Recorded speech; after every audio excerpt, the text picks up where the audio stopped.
En mon cœur, j'ai choisi de suivre Jésus-Christ. En mon cœur, j'ai choisi de suivre Jésus. En mon cœur, j'ai choisi de suivre Jésus-Christ. Oui, pour toujours. Oui, pour toujours. En mon cœur, j'ai choisi de suivre Jésus. C'est une décision libre.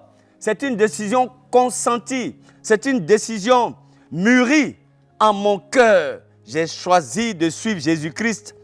J'ai choisi de suivre Jésus-Christ.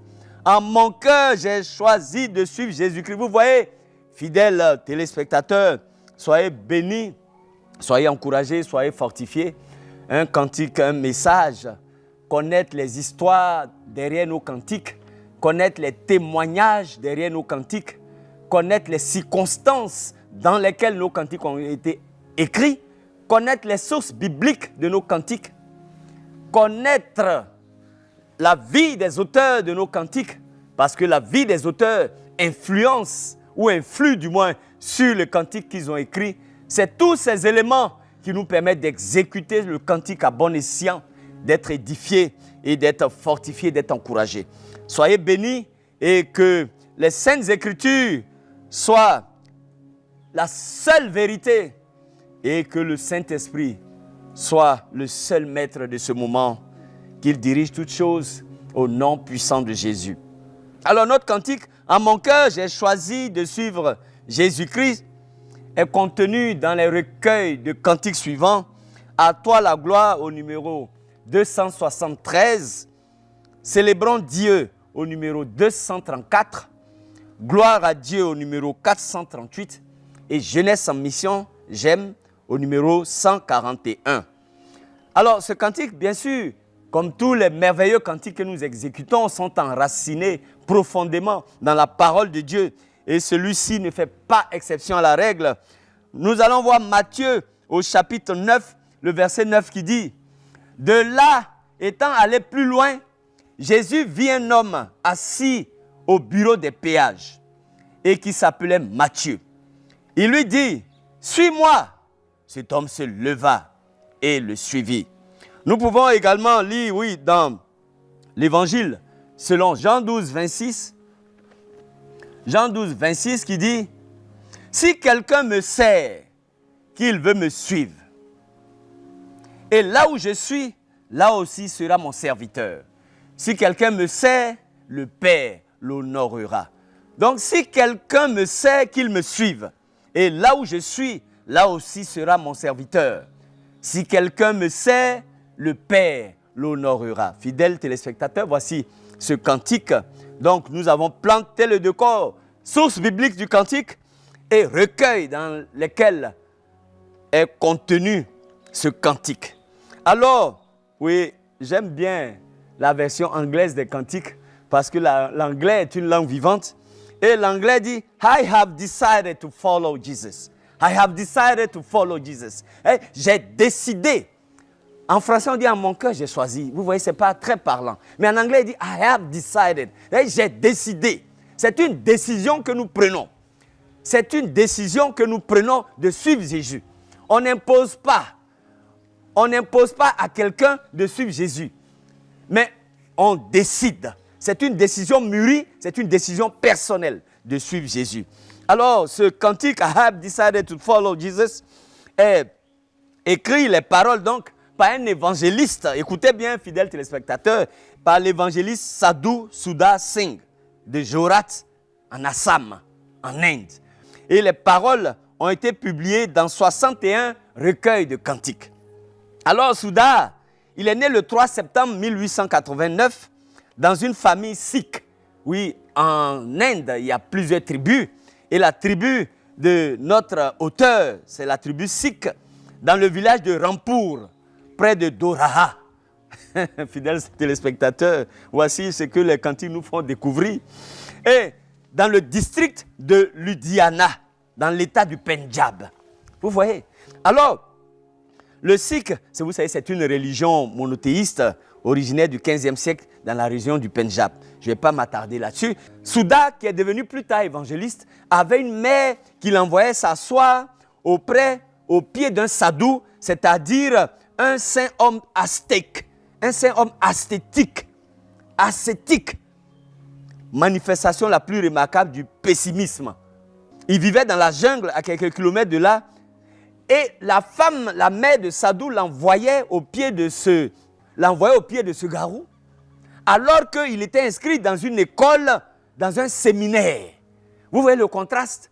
Il étudie à l'école dans un séminaire, et sa mère le prend pour l'envoyer auprès d'un sadhu, je dirais, un sorcier, en guillemets, puisque sa doctrine, c'est le pessimisme. Comment peut-on avoir le pessimisme comme doctrine? Et la mère de Sadhu l'envoyait là-bas.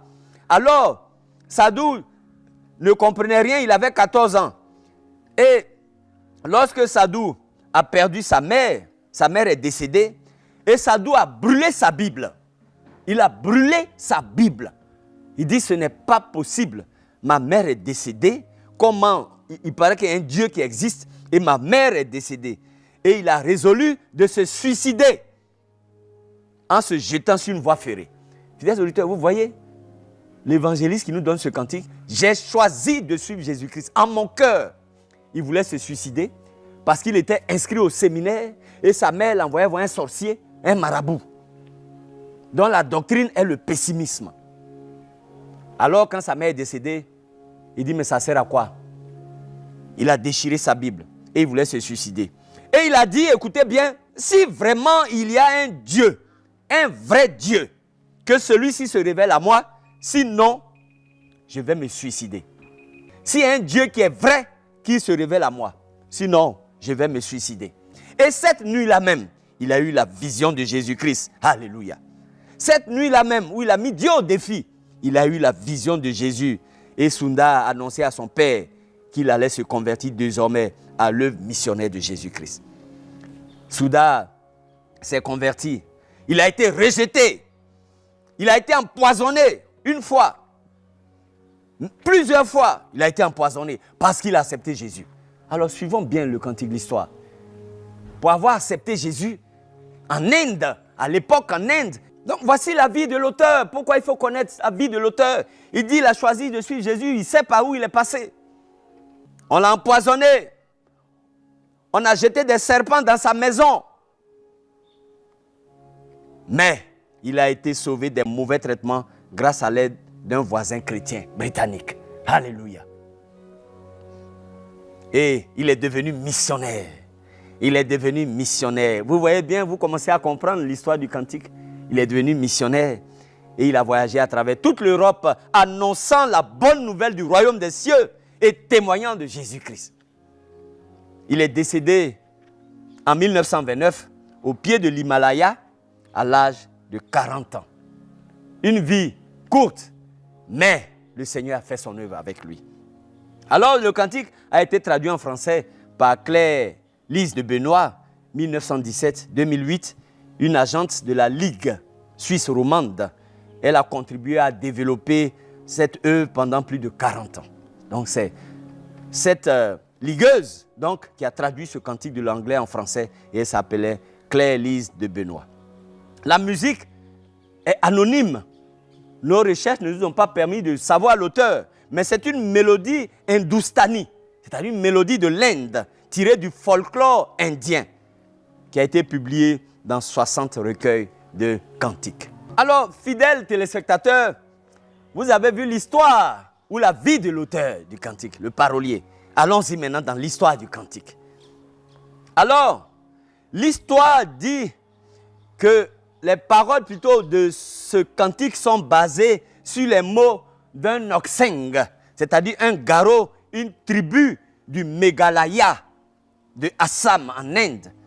Et c'est les mots que ce Nokseng a prononcés.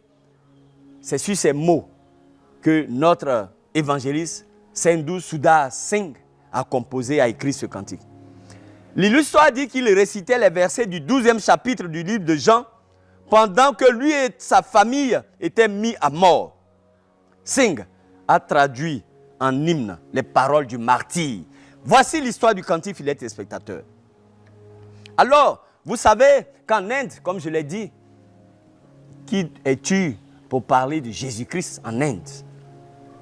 Et dans ce pays, n'est-ce pas, les premiers hymnes indiennes, ce cantique figure à la bonne place.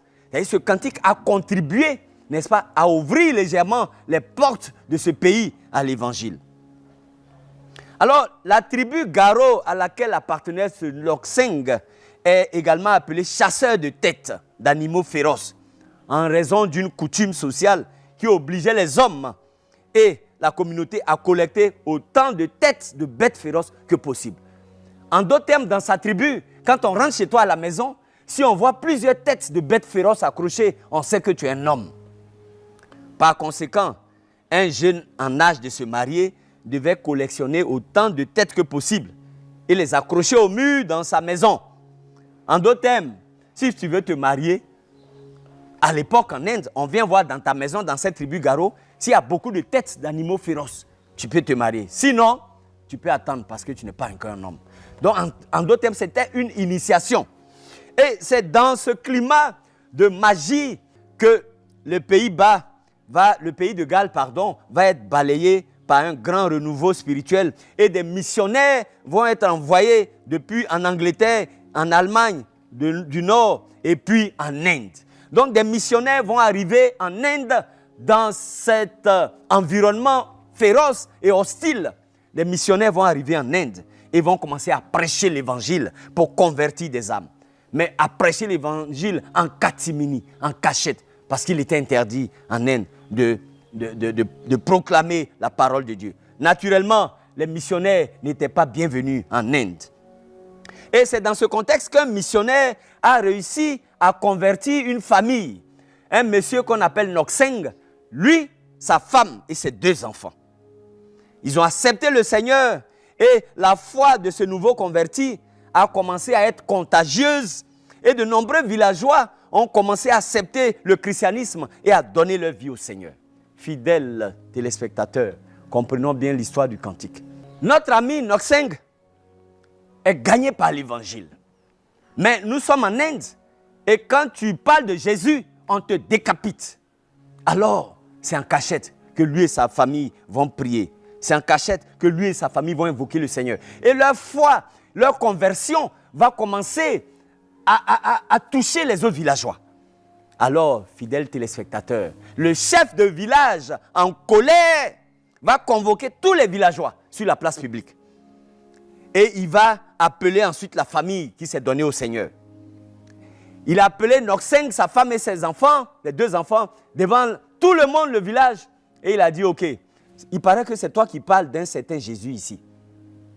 C'est toi? Il dit, oui, c'est moi. Il dit, bien.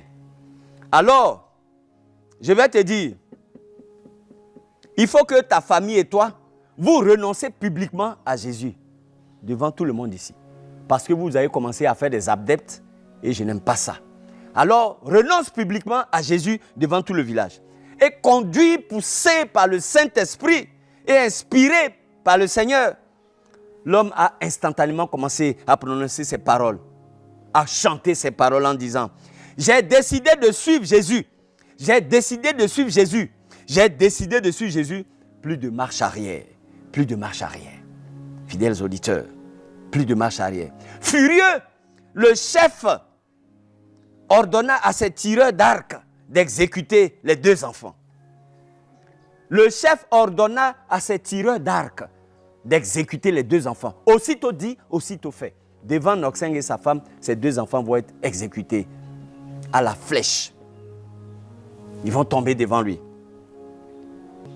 Le roi, le chef de village lui dit, tu viens de perdre tes 2 enfants. Tu perdras ta femme aussi si tu ne renies pas ton Jésus publiquement. Alors en réponse, l'homme va dire encore, même si personne ne se joint à moi, même si mes enfants ne se joignent pas à moi, je suivrai Jésus quand même.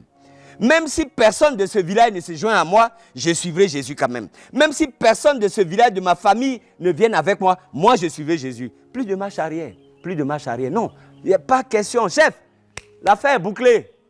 J'ai accepté le Seigneur, c'est fini.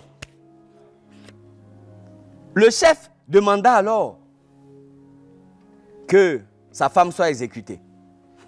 C'est une histoire réelle, fidèles téléspectateurs. Alors on apporte la femme, on envoie la femme. Allez, garde, exécuter. Et on va exécuter la femme. Donc devant nous, on a tué ses 2 enfants et on a tué sa femme. Voici, en mon cœur, j'ai choisi. Pour la dernière fois, dit le chef de village, je vais te donner une occasion de plus de régner ta foi et de vivre. Face à la mort, l'homme chanta ensuite, la croix devant moi, le monde derrière moi. Vous voyez le symbole, il dit la croix devant lui, il marche vers la croix et il a laissé le monde derrière lui. La croix devant moi, le monde derrière moi. La croix devant moi, le monde derrière moi. J'ai décidé de suivre Jésus. Je ne fais plus de marche arrière, chef. Avec tout le respect que je te dois, j'ai la croix en ligne de mire et j'ai déjà laissé le monde. J'ai déjà laissé les péchés. J'ai déjà laissé la convoitise. J'ai déjà laissé l'idolâtrie. Maintenant, j'avance vers la croix. Alors, chef, s'il te plaît, ne m'empêche pas d'aller vers la croix.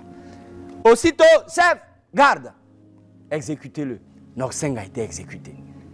Et devant tout le village était stupéfait. Comme il se disait, mais comment ne pouvait-il pas régner Jésus là et il allait vivre? Mais il a décidé de suivre Jésus. Il ne fait plus marche arrière. Oh, fidèles téléspectateurs, que faisons-nous? Un pas à Jésus et puis on fait 5 pas derrière. On fait 2 pas à Jésus, on fait 1000 pas derrière. Lui, il dit, chef, tu as tué mes 2 enfants. Tu as tué ma femme. Mais s'il ne m'accompagne pas au paradis, moi j'irai seul. Parce que j'ai déjà choisi. Et ma parole est déjà donnée. Oh, fidèles téléspectateurs, avons-nous une parole d'honneur? Est-ce que nous suivons ce que nous disons? Est-ce que nous marchons selon ce que nous disons? Ou bien nous disons A, le jour et la nuit nous disons B. Voici l'exemple de Norseng. Alors, devant la mort de ce monsieur, le chef est inquiet, le chef est étonné, le chef ne comprend pas. Il appelle encore les villageois. Il dit, mais écoutez, j'ai réfléchi. Comment un gars qu'on appelle Jésus, qui est né il y a de cela plus de 2000 ans, chez les Hébreux là-bas, comment un Indien peut-il accepter, il dit il a accepté, et peut-il laisser toute sa famille être décapitée, y compris lui-même, à cause d'un Jésus qu'il ne connaît pas? Le chef dit, c'est que c'est Jésus-là, il y a une puissance en lui. Moi aussi, chef, je vais suivre Jésus. Alléluia. Si on a décapité toute sa famille qui s'est tue, pour dire la survie, Jésus ne fait plus marche arrière là. C'est qu'il y a quelque chose dans Jésus. Moi aussi, chef, je suis Jésus. Alléluia. Et que font tous les sujets? Tous les villageois? Le chef suit Jésus. Tous les villageois disent, eux aussi ils suivent Jésus. Alléluia. Voici comment tout le village s'est converti. Et comment l'évangile est rentré en Inde. Fidèles téléspectateurs, voici l'exemple de ce garou, le Norseng. Vous voyez, dans une confession de foi spontanée, il a accepté le Seigneur. Il a accepté le Seigneur et il a dit, il ne fait plus marche arrière. Il ne fait plus marche arrière. Vous savez, je le dis parce que c'est sûr de tout le monde, ce n'est pas Dali Opo qui le dit. En Inde, en 2020, l'Inde est sur la liste des pays anti-chrétiens. Fidèles téléspectateurs, en ton cœur as-tu choisi Jésus? Et si tu as choisi Jésus, décides-tu de marcher avec lui? C'est le message du cantique. Avec Jésus, il n'y a plus de marche arrière. Choisir Jésus peut nous coûter nos privilèges. Choisir Jésus peut nous coûter nos avantages. Choisir Jésus peut même nous coûter la vie. Choisir Jésus peut nous faire être moqués, peut se moquer de nous. On dit, mais lui, il a l'occasion de faire ceci, il parle de Jésus. Il a l'occasion de faire cela, il parle de Jésus. Fidèles téléspectateurs, nous avons choisi la bonne part. J'ai choisi la bonne part dans mon cœur. Et quand nous choisissons la bonne part dans notre cœur, nous dit ici Sadhu Singh, il faut que cela se manifeste, que les hommes voient les œuvres de notre choix que nous avons fait dans notre cœur, parce que personne ne voit dans notre cœur. Alors, comment saura-t-on si ce Norseng avait régné Jésus? Mais comment allait-on savoir qu'il avait donné sa vie? Mais il a accepté de perdre ses 2 enfants, de perdre sa femme et de mourir lui-même pour la cause de l'évangile. Donc 4 personnes sont mortes pour que tout un pays, l'évangile puisse y entrer. Fidèles téléspectateurs, nous avons choisi la bonne part. Nous avons choisi Jésus-Christ. Et avec Jésus, il n'y a plus de marche arrière. Comme le disent certains humoristes, avec Jésus, c'est comme l'avion. Il n'y a pas de rétroviseur. Et il ne fait pas marche arrière. Nous avons la bonne part. Attrapons Jésus. Et que les œuvres de Jésus se manifestent dans nos vies. Selon Galates, chapitre 22. Que les œuvres du Saint-Esprit se manifestent dans nos vies. Parce que nous avons choisi Jésus. Que nous soyons cette lumière qui est allumée et qui n'est pas mise sous le boisseau, sous la table, mais qui est posée sur le chandelier et qui éclaire tout le monde. Voici, fidèles téléspectateurs, en mon cœur j'ai choisi. Et vous voyez les paroles du cantique, c'est ce que disait ce Nocin. Il dit, j'ai choisi Jésus. Si mes amis s'en vont, qu'importe, moi j'irai. Si mes enfants meurent, si ma femme meurt, qu'importe, moi j'irai. Si mes amis s'en vont, qu'importe. Et vous voyez la répétition. C'est didactique. C'est pédagogique. Si mes amis s'en vont, moi je m'en vais, peu importe, j'irai. Oui pour toujours, oui pour toujours. Il dit au monde, je dis non. Il a dit publiquement. Au monde, il dit non. Il dit, chef, moi j'ai la croix maintenant en ligne de mire. Je ne regarde plus derrière au monde. Fidèles téléspectateurs, ayons la croix en ligne de mire. Et ne regardons plus au monde que nous avons laissé. Que Jésus nous aide. Que Jésus nous aide. Que Jésus nous aide. Au nom de Jésus. En mon cœur, j'ai choisi de suivre Jésus-Christ. En mon cœur, j'ai choisi de suivre Jésus. En mon cœur, j'ai choisi de suivre Jésus-Christ. Oui, pour toujours. Oui, pour toujours. Au monde, je dis non. Joyeux, je prends ma croix. Au monde, je dis non. J'accepte ma croix. Au monde, je dis non. Joyeux, je prends ma croix. Oui, pour toujours. Oui, pour toujours. Soyez bénis et Dieu vous garde. Dieu vous garde et à la très prochaine fois au nom de Jésus. Amen.